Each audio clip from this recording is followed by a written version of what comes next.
แต่บัดนี้น่ะมันอันนั้นบ่คือว่าได้ยินเขาว่าเจ้ามาฮอดครึ่งทางอันทางเข้าวันธาตุแล้วพากันนอนอยู่หั่นบ่บนบนทางโค้งน่ะเฮาอยากรับอ้า เฮา ว ขับรถแล้วเฮาอยากรับแล้วเฮา เพลีย โดยแล้วเฮานอนพักก่อน เลยจอดรถนอนบัดนี้ แม่น ก็นอนดีดอกโอ้ยสม เหมือนกลางคืนได้กลางเว้นได้ กลางเว้นบ่โอ้เขาเห็นเจ้านอนน่ะกลางเว้น แม่นโอ้เหมือนกลางคืนนะโอ้ยเฮาก็กะนอนกันแล้ว แม่นความเราเนาะ เดี๋ยวมื้อนี้สิพากันไปทางใดอยู่บ่มื้อนี้ฮะ ไป ไปทางใดมื้อนี้ สีแรงไปในเมือง ไปหาเก็บอันขี้เหงื่อใบตองคือเก่า แม่น เอาขี้เหงื่อใบตอง เก็บขวดเก็บกระป๋อง ได้ซื้อข้าวซื้อน้ำ แล้วขอมาเนี่ย เป็นยังไง เป็นจังไดเจ้า เป็นยังไง ดีขึ้น ดีขึ้นแล้ว เจ้าต้องเอาตัวอย่างคือเราเห็นบ่เราลุเรามันเด้ฮะ เพิ่นสร้างกับรับบัดกวดเนาะ เฮาให้เราเบิ่งหามีแต่อีหยังมีโมงเลยกะมีหยังมีละแขน แต่อยู่ในทุ่งน้อยน่ะเฮาบ่ได้ให้เราเบิ่งบัดนี้บัดนี้ตื่นเช้ามาเราให้เราขึ้นไปเหมือนเดือนเราแหละเฮาบัดน้อยอยู่ตลาดโมฮะจะได้เก็บคำได้บ่ เอ้า คำมาแต่ไสเฮาว่าเฮาก็บ่ได้ฮู้อีกได้ว่าเฮาตัวเองน่ะเก็บคำน่ะ เอ้าเว้าอีดีนะสะโม แม่น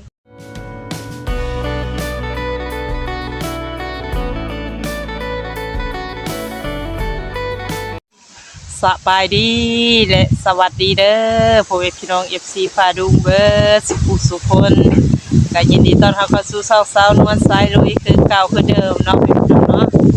จังได๋ทางสนองการสิเข้าถามความรู้สึกทางสมเพิ่นเนาะพี่น้องเนาะหลังจากที่ว่าแม่น้องสมโอมาอยู่นำเนาะรู้สึกจังใดเนาะแล้วก็ไปพบไปพบกันจังใดกับแม่น้องสมโอเนาะพี่น้องเนาะโดนนานสำไรแล้วเนาะพี่น้องเอ้ย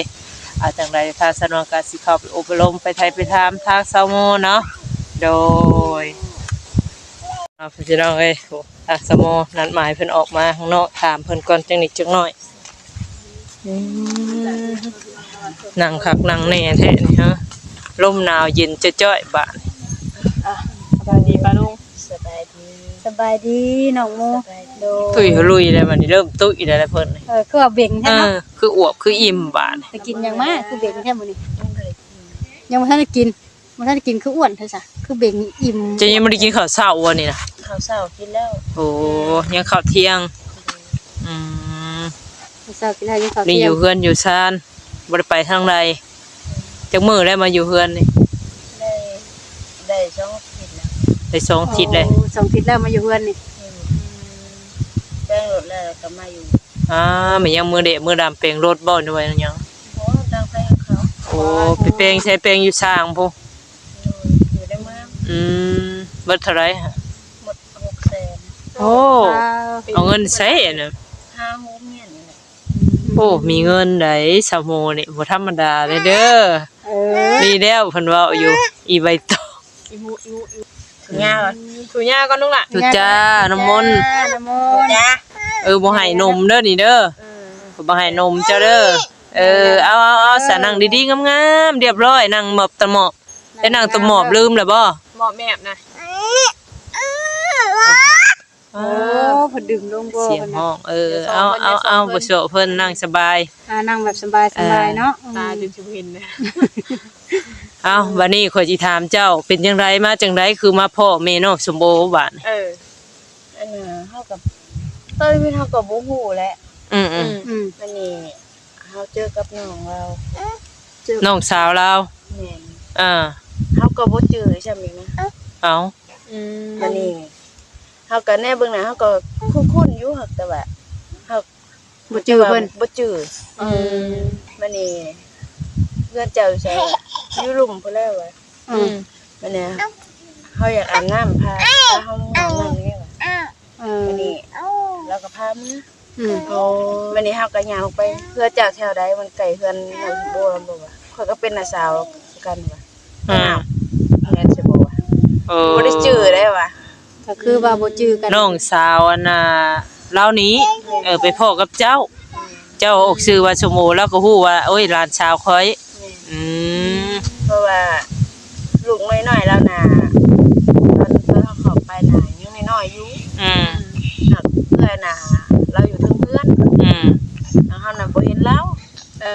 เห็นแต่อีน้อยๆอันนั้นลูกเรานะ บัดนี้ไปกับเรานี่จักเทื่อได้สัตว์เจ้า เพื่อเฮากับไปนอนไปอาบน้ำอยู่นาประมาณ 2-3 เทื่อแล้ว อืม น้ำมนต์ก็ไปน้ำมอตอนนั้น แต่บัดนี้น่ะมันอันนั้นบ่คือว่าได้ยินเขาว่าเจ้ามาฮอดครึ่งทางกะอันทางเข้าวันธาตุแล้วพากันนอนอยู่หั่นบ่ บนทางโค้งน่ะเฮาอยากรับ อ้า เฮาว ขับรถแล้วเฮาอยากรับแล้วเฮา เพลีย โดยแล้วเฮานอนพักก่อน เลยจอดรถนอนมัน แม่น ก็นอนอีดอกโอ้ยสม เหมือนกลางคืนได้กลางเว้นได้ กลางเว้นบ่โอ้เขาเห็นเจ้านอนน่ะกลางเว้น แม่นโอ้เหมือนกลางคืนน่ะโอ้ยเฮาก็บ่กล้านอนกันแล้ว เออแม่นความเราเนาะ นี่แล้วคนเฮาก็บ่ถามก็บ่ฮู้เออ คนละคนก็อาจสิแบบยังทันได้ถามได้ว่าไปก่อนก็มี บัดนี้เดี๋ยวเจ้าก็มีสุโบน่ะมาฮอดหันแล้วเจ้าเลยง่วงนอนก็เลยพากันนอนหัน แม่น โอ้ พอดีได้2-3โมงชั่วโมงก็พากันเข้ามา อืม คันเฮาพื้นขับรถไปอีกก็ ยันรับ แม่น ยันรับแล้วยังเกิดอุบัติเหตุกับแม่นเนาะ แม่นอีกอย่างรถเฮาก็ตีนทางลำมันก็ควายเด้ อืม ในตอนน่ะหาเบรกยังบ่มี อ่า โอ้ แล้วตอนนี้หาเบรกก็มีแล้ว แปลงแล้วเนาะเออ เดี๋ยวมื้อนี้สิพากันไปทางใดอยู่บ่มื้อนี้ฮะ ไป ไปทางใดมื้อนี้ สีแรงๆไปในเมือง ไปหาเก็บอันขี้เหงื่อใบตองคือเก่า แม่น เอาขี้เหงื่อใบตอง เก็บขวดเก็บกระป๋อง เก็บราคา ไปเก็บอันน่ะกระปุกกระป๋องคือเก่าหั่นแหละเนาะไปขายพอได้ซื้อข้าวซื้อน้ำ แล้วเข้ามานี่ เป็นยังไง เป็นจังไดเจ้า เป็น ดีขึ้น ดีขึ้นแล้ว เจ้าต้องเอาตัวอย่างคือเราเห็นบ่เราลุเรามันได้ฮะ เพื่อนสร้างกับรับ ใน บัตรก มื ว อ ด น่ะ เนาะ หาเฮาให้เราเบิ่งหามีแต่อีหยังมีโมงเลยก็มีหยังมีละแขน แต่อยู่ในทุ่งน้อยน่ะเฮาบ่ได้ให้เราเบิ่งบัดนี้ เออ วันนี้ตื่นเช้ามาเราให้เราขึ้นไปเหมือนเดือนเรา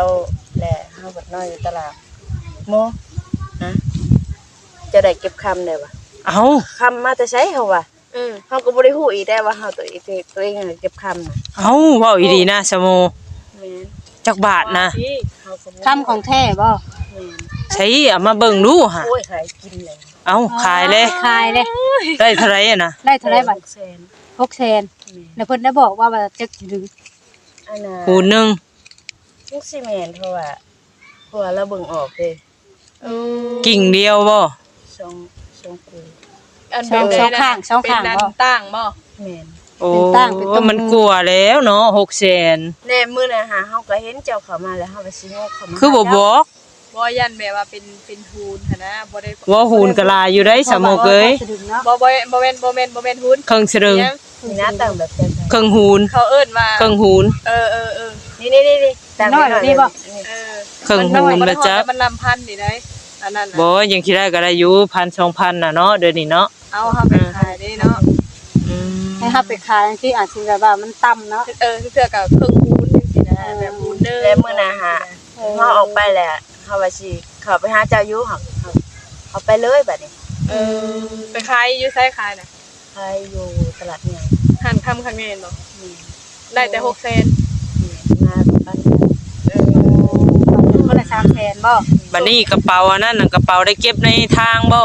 บ่ทักเหนือ ทางขี้เหงื่ออ้าวคือโชคดีแท้ ก่อนน่ะหาเฮาบ่เคยคนจักเถื่อเฮากายไปกายมาอยู่ โอ้แล้วเป็นคนเบิ่งบัตรประจกเบิ่งธงบ่เห็นท้อง สงสัยผู้ทีมนี่ลืมนะหั่นเนาะ ลืมจกออกเนาะ ลืมจกออก เฮาว่าเพิ่นตั้ง ตั้ง ทิม ใจ ให้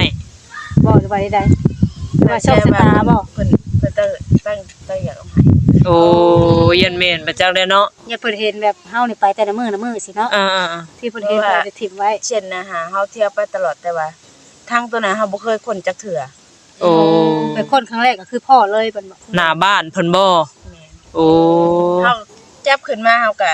จับใส่ถุงเลยเฮาก็บ่ได้สังเกตหยัง บัดนี้เรามาทำความสะอาดแม่น้องชโบนะ แม่น เราเลยจกนี่จกหันเบิ่ง แม่น แล้วเรา โอ้ เห็น วันนี้เราก็บอกเฮาว่าหมู่เจ้าได้เก็บคำเด้อคำมาแต่ไสวะ อืม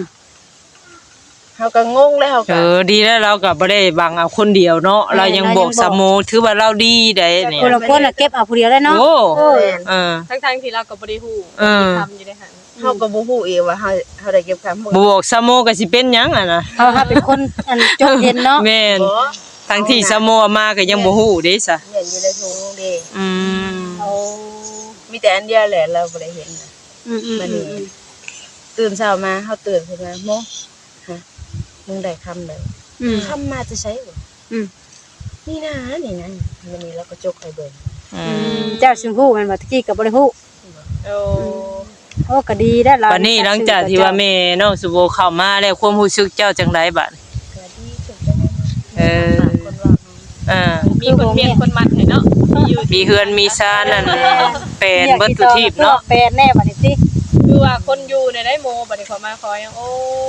แต่เก่ามาเห็นแต่เฮือนดิ บ่เราเองนี่ล่ะเบิ่งเราแล้วก็มักสะอาดอยู่เบิ่งเนาะมักเฮ็ดเนาะ สิรุสิมันอยู่ อ่า เบิ่งลาวก็ต้องสิรุอยู่ เห็นได้ซะเนาะว่าซอยเงินซอยคำบ่ได้ก็ซอย สอนน้ำใจเนาะ จับไปบ่ได้ก็อยู่นี่ก็ได้เฮา อืม เราซอยได้เฮาซอยแล้ว เจ้าก็บ่มีผัวเนาะถ้ามีผัวก็ยังยากเด้เนาะผู้หญิงเข้ามาอยู่นํกัน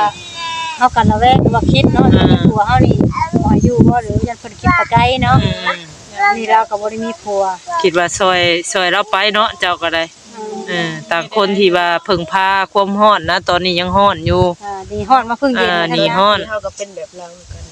เคยคิดเห็นสภาพเจ้าของเนี่ยก็เลยคิดดูตนสงสารโอ้ก็เลยพากันมาอยู่นํกันบัดนี้เนาะ ให้คิดเห็นว่าหายไปเลยครับนั่น เป็นนี่ได้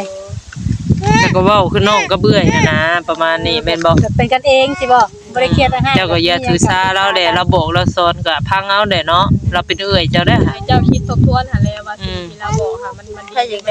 เนาะมันดีก็บอกสำนวนก็บ่เห็นว่าสิถูกเนาะสำนวน อืม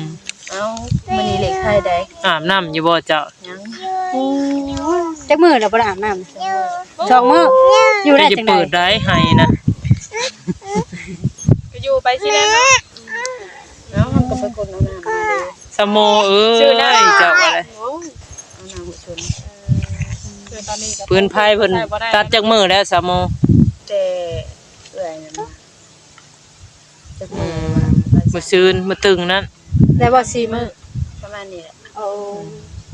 แล้ววัน เอา นี้ ก็ยาบัดนี้เนาะบ่มีก็อยู่ซ้ำเฮาบ่มีหั่นล่ะ ตะกี้ก็ยังเคยอยู่ได้มื้อๆนี่เนาะ ใครอยู่มันอากาศเย็นเนาะช่วงนี้เดือน4เดือน5ก็ฮ้อยบ่แน่ได้เจ้าฮ้อนแท้แน่นอน ได้เลยเนาะ อืม ช่วงนี้ยังว่ามันอากาศเย็นเนาะบ่มีไฟ อากาศ ก็ เย็น อยู่ไปก่อน แม่น ที่เฮาก็เคยอยู่ได้บ่มีไฟเฮาก็ยังอยู่ได้แม่นบ่ล่ะ หยังเนาะบัดนี้มนต์เอ้ยมนต์เอ้ย ยังลูก ไปหาแม่จะไป โอ้ยมันอยากเอาตีนเข้ายามันปล่อยมัน บ่เลยไปหาแม่จะไป อยากเอาตีนเข้ายาหรอกเนาะนางเนาะ ติดภาษาเด็กน้อยอย่างไรโอ้ยมนต์เลย ภาษาเล็กน้อย ไปหาแม่ แล้วเราจะควมเราเอาตีนเข้า มายังบ่ได้บ่ได้เมื่ออยู่แล้วไม่เฒ่าเลยบ่บัดนี้เลี้ยงเองบ่ อันน่ะแล้วอันนั้นเราไปเรียกว่า โอ้ปีนมาอยู่ในลายมือแล้ว เรามีเวียกเราก็เลยเจ้าก็เลยเอามาอยู่น้ำมันนี่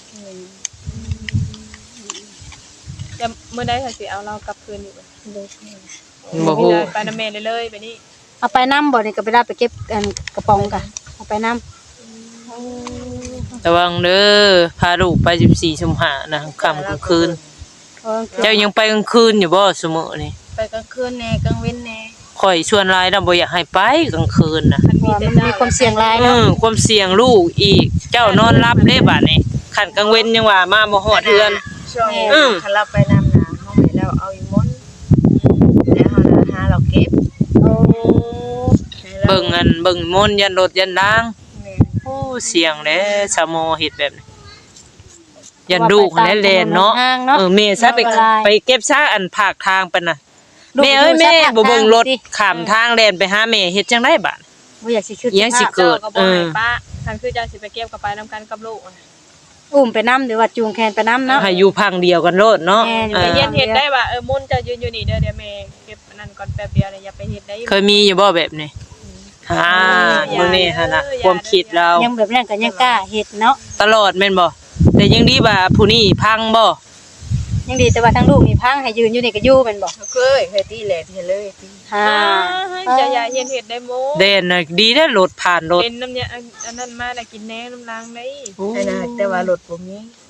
บ่มี มี สิ บ่ ช่วง มี มี ก็บ่ ได้ อยาก ซะ ให้เจ้าสลาใจ ช่วงมันแบบเวลาเขาพักเที่ยงมันก็อยากมีปานใดแม่นบ่ แม่น แต่ว่าช่วงบ่ายๆก็เอาอีกแล้วตอนแรก ว่าบ่ ฮะ อยากให้เจ้าสลาดใจคำว่าเจ้าสิอยู่ฝั่งหนึงก็เอาลูกไปอยู่นํสิมาฝั่งนี้ก็ต้องเอาลูกมาอยู่นํเจ้าจะไปปะลูกอยู่อีกฝั่งแหม อยู่ฝั่งใดเฮาก็ยังระแวง ก็ระแวงอยู่ดิแต่ว่าก็ยังให้ระวังอีกกันเนาะ ให้อยู่ภายเดียวกันบาดนี้นะส่วนใดน่ะไปกลางเว้นยังดีกว่าเนาะกลางคืนไปจะได้ไรบินหุงเห็นเหือยข่อยคือมุดมันอุกใจได้ขับรถน่ะบ่ คือขันเฮาขี่รถเมื่อค่ำมันยัง เนาะ ตกใจ มื้อนั้ เนาะ นยังโตนคุมโตนบ่ รถเจือกจ้าเจือกครัวคือว่ายาก คุมเลิกบ่เลิกก็ว่าคุมตื่นตา โหลดโตจะ อย่างลำบากเนาะคือรับหูรับตาเนี่ย แค่ได้คำขับรถกับเขาคือขมือ แม่นแต่ก็ว่าผู้หนึง ขอตานี่บ่เห็นหุงเห็น ตะกี้นั่นคืออยู่เดี๋ยวนี้จักเป็นหยังเดี๋ยวนี้นะ เป็นเฮาอายุหลายได้บ่ บ่ฮู้มันเปลี่ยนแปลงตาเฮานี่นะ ข่อยก็ยังเป็น บ่เก่งคือสาวหมู่แล้ว อะไรนี่ได้อายุ34อายุหลายเนาะ50เด้อแม่นเนาะเอ้ย เป็นเฮาบ่เคยขับมันบ่คือก็เลยบ่ชินแล้วมันไปตลอดเด้ ฮะ ศูนย์หา เนาะแม่หมอบอกว่า05แม่หมอว่ะ ชุนหาเลขยังอ่ะ บ่ชิง เลขชิงโอ้ชุนหาเลขชิง โอ้ยเนาะ จะไปไล่หมอบอกมาได้ใช่เหรอหมอบอกมาได้ใช่หมอจะเองว่าหรือว่าหมอคนอื่น เบิ่งอยู่ได้โทษ หมอให้โทรศัพท์โอ้ย กับแม่น โอ้ย แม่นุ่งเช้านี่เด้อันน่ะเห็นหนูกับขี้เข็บเด้ โอ้มันก็ มัน แน่ ก็สิ แม่ แม่น จะ หั่ ห น กเนาะ แล้วในเพื่อนตัวเองหก เพิ่นจับลักให้เด้ลักหาลักพกลักเก้า โอ้สามลักกูเอาลักหลายลักหนึ่งที่แหละมันจังมั่นใจเนาะอันนี้มันหลาย ถ้า ก็ ว่า หรอ ต้องเอาลักหา เอา อันนี้โมโม บอก หมอหมอหมอดูนี่หมอดูหมอเรา อย่านะเฮ้ยอย่ามาชวนกันเสียเงินเสียคำนะตัวนี้นะเศร้า ถ้าเฮายังสิเสียงอยู่ เพื่อบ่ออกได้เงินนั่น เฮายังสิเอา จะกี่เสียง เพื่อบ่ออก มันนี่ก็จะลบเลยเนาะเฮ้ย เที่ยงก็เที่ยงพอรุ่นเล็กๆน้อยๆแล้วก็พอสุดท้ายได้ น้องมุ่นอย่าเคลียร์ดินลูก ควันน่ะ ควันลูกควัน ตอนนี้ก็สิพากันกินข้าวเที่ยงแล้วก็สิออกไปบัด เอา แต่ว่าบัดนี้หันมาอยู่นำกันนี่ทางเงินแล้วสิไปมื้อใดก็บ่ฮู้บ่ก็มีแต่ให้เราอยู่นี่ไปก่อน3เราตั้งรักตั้งฐานได้ ตูนแล้วเนาะเฮ็ดได้ไรซะ แล้วก็ แม่นอยู่แบบว่าซัวทีเด้ตอนนี้สำนึกได้ แต่ว่าคนเฮาก็บ่อยากให้มองอีกเนาะมองในทางที่ว่ามันชั่วมันก็สิชั่วคือเก่าบางคนก็เปลี่ยนแปลงก็มี แม่น เฮาชุมเฮาก็ยังบ้าไปอยู่ดี คนอื่นสิว่าบ้าก็บ้าไปเถอะเฮาก็ยังบ้าไปซื้อกันไปคือเก่าเนาะก็ยังบ้าคือเก่า บ้าก็บ้าเจ้าว่าในทางดีมันก็ดี แต่ว่าแนวทางชัวมันก็ อันนี้แหละ ดีแหละเนาะ บ้า10บ้า20บ้าก็บ้าไปทางดีอย่าบ้าไปทางแบบสังคมเด้อ บ้าก็ว่าไปคนเดียวบ่เป็นหยังถ้าบ้าไปเฮ็ดพูนเฮ็ดพี่แล้วโอ้เดือดร้อนเจ้า สั่นมือไว้เนาะไปนั่น สิโทษปานนี้แบบนั้นเนาะ เฮาบ่มีอยู่แล้วบัดเฮงไปเป็นแบบนั้นบัดโตเบิดไปแล้ว เป็นแบบนั้นมันยังกระเตกแล้ว ลูกเต่าบัดเฮงไปนำแบบที่โตลูกได้ม้อย ต้นนั้นมนต์นั่นแหละ FC ก็โอ้ยว่าซั่นมาอยู่นำซาโมเนี่ยเอาอีกแล้วลูกสิมอมแม่มีแล้ว ได้ได้ ต้องทำใจได้แบบนั้นแต่แม่ก็ยังว่า2มื้อแล้วบ่ได้อาบน้ำ FC เพิ่นก็ดีใจได้ช่วงอันน่ะมนต์อยู่นำแม่เจ้าค่ะเห็นน้องน้ำมนต์ดีว่าซั่น คือ ตะ กระ ม ตุ้ ก น ต โต ก ก็คือ ขา ว่าเกลี้ยงเนาะ แม่น อันนี้ มีมารยาท บ่นี่นะให้ลูกพากันกินต้มร้อน ยังได้บัด มียังบัดนี้ครูบามาทาง ว่าน้องมนต์มาแต่ทางไหนบัดนี้ จ้ะยิ้มเลย ไปน้ำมูกบ่ น้อง จ้ะหูยิ้มแล้วพุ่นน่ะ อ้าย เนี่ย มายิ้มเจอกันเลย แม่นบ่ ทูจ้าปลาลุงได้ไหมลูกล่ะทูใจเป็นบ่ฮะ ทางนี้เนาะโอ้ พากันมาดินบ่ลูก กันอาสุจ้าป้าลุงดู สบายดีจ้ะลูกโอ้ยสบายดี นั่นสุจ้าก็เป็นอันนี้ว่าจ้ะนี่ลูกสาวฝนน่ะผู้น้อยนี่ โอ้แม่นได้เนาะลูกสาวพลมาดินนะ เนาะสู้กันไปซะโมเอ้ยเบิ่งกันไปเห็นได้ซอยกันไป มานั่งดินั่ง บ่ได้มื่นตาอ้าปากได้ค่อยว่ากัน ลูกบาดนี่ อืม ลูกหลานมาหลายแท้บาดนี่เนาะ อืม มาหุบมาหอยดิบาดนี่ โอ้เต็มอายะนี่เจ้าลูกไผมาเต็มซะโมอันนี้ บอกลูกไผเด้ บ่มีขนมซ้ำบักหล่าเอ้ยเนาะ บ่ได้ซื้อขนมมาให้ บ่ได้ซื้อขนมข้าวต้มซ้ำมาสิมาวันเกิดน้องตุยน้อยก็ยังบ่ฮอดตุยน้อยซ้ำ ยังอยู่ดีอยู่ สิ ติ เบะมาหารมนต์ ยาดอกแม่เจ้าก็ได้ของดีอยู่เด้ได้ทองผู้สะโมก็ไม่ธรรมดา เห็นบ่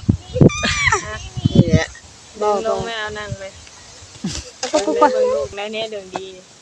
บอ รั ก บ มา แล้ เบิ่งลูกขอดีที่ ว่าให้ฟังยกขอดีแล้วอยู่ ขอดีแม่น้องสะโม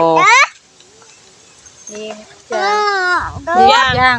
เปรียบเทียบใส่กับเจ้าได้บ่ช้ำกันบ่ เปรียบเทียบกับตัวเองอยู่ค่ะ โปรแปรแล้ว บ่แพ้แล้วโอ้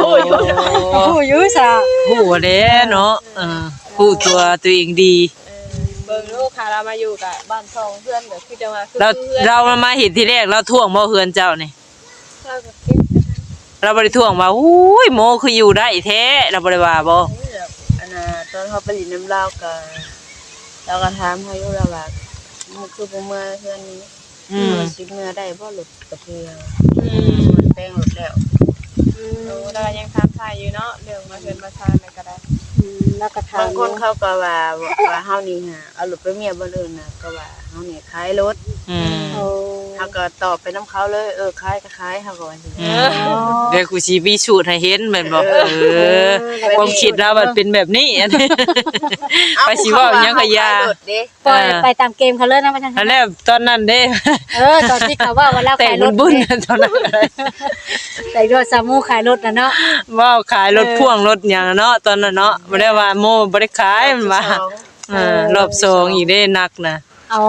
ที่จริงเอารถไปแม่นอื่นว่าไปเป้งอีหยัง ดีกาเฮ็ดให้คนมองในทางที่บ่ดีนะสำหรับเพิ่น วันนี้เขา กระเทินว่าเขาเว้าแนวบ่ดีเดี๋ยวปล่อยเลยบ่ แม่ก็เลยไปนํเขาเลย เขาอาลาดเลยตัวมันบ่ดีแล้วเนาะ มีแต่ว่าเฮ็ดให้เขาเห็นเองโอ้ แต่ว่า มื้อนี้เขาเห็นแล้วบัดนี้เนาะ แต่ว่าได้ไปถากแม่นอยู่บ่มันใหญ่ โอ้ดีแล้วจะเก็บจักออมยามบ่มีเฮาก็ไปเอาน้ำเพิ่น เพราะว่าเราคิดได้อยู่ได้เดี๋ยวนี้ ดีแล้ว แต่ว่าทางผู้ใหญ่เพิ่นก็ช่วยนำมี อืม มีทางผู้ใหญ่ช่วยนำแล้วก็ทางเงินเฮาหานำ โอ้ทางไหนซอยเจ้า อันน่ะบ่อนเฮาผากรถนั่นแหละ โอ้ แล้วก็เป็นยามคือกันแต่ว่าเจ้าของเฮือนเพิ่นช่วย อืม กดทุก อืม มาซอยก็คือคนก็ซอยซ้ำเพิ่นซอยได้อยู่เนาะ จังไดก็พากันสู่กันชนไปเด้อมันมีขนมกินนะบ่อีล่ะแม่เจ้าถึกเลขทอง เด็กชอบ หมดเลย ก็ได้บ่ได้เลยเนาะ ซื้อข้าวเส้น โอ้ซื้อข้าวมากินพร้อม แม่น โอ้ แป้งนั่น ใช่ให้10 ดอลลาร์เอา เปลี่ยนเนี่ย หมดเลยหมดนะเป็นวันบ่ได้ซื้ออันขนมมาให้เด้อ เฮ็ด เอาเนี่ยไอ้ชื่อนมเด้อ ถุงยาเอาไหมเนี่ย บ่ถูยาซ้ำ ถุงยากั เอา น ไหมถุงยาเอาก่อน สิจ้าก่อนเนาะว่ะ ยาแล้วหรอกเอาเดี๋ยวคนละ10หลอด ลูก นี่ อ่ะ อืม 7 ดอน 7 ดอลหมด บ่มี10 ดอน เอาจังไดกะเบิ่งลูกเบิ่งเต้าแหละสมมุติเอ้ยแล้วก็เบิ่งทางแม่น้องชมโอนํเนาะก็มีหยังก็ปรึกษาหารือกันหั่นแหละก็ได้อย่าไปเฮ็ดในทางที่มันบ่จบบ่งามคือว่า กั อั น น ได้ นั้น ก็ซอยกันไปเนาะ เออ เบิ่งสิเบิ่ง เออ เบิ่ง ปล่อยแล้วปล่อย กิน แล้ว สิมันยาวขึ้นแล้วหั่นแหละ สิมาเบิ่งเลขเบิ่งเบอร์ให้แล้วลูก ป้าบัดนี้เฮาก็ ป้า เลยเนาะ จังได กลับป้าก่อน กลับป้าก่อนเด้อบัดนี้เด้อโมเด้อเอาสบายดีเอาโอเคพ่อพี่น้องเอ้ยเนาะวันนี้ก็มาหาทางสาวโมเนาะพี่น้องเนาะแล้วก็เลยเห็นทางแม่น้องสมโมก็เลยถามทางสาวโมแม่น้องสมโมเลยเนาะจังไดคลิปนี้ก็เว้าผิดเว้าถูกผิดพลาดกันใดขอโทษขออภัยพ่อพี่น้อง FC ปาดุงเบิดสุขสุขคนเด้อเนาะสำหรับคลิปนี้ก็กล่าวคำว่าสบายดี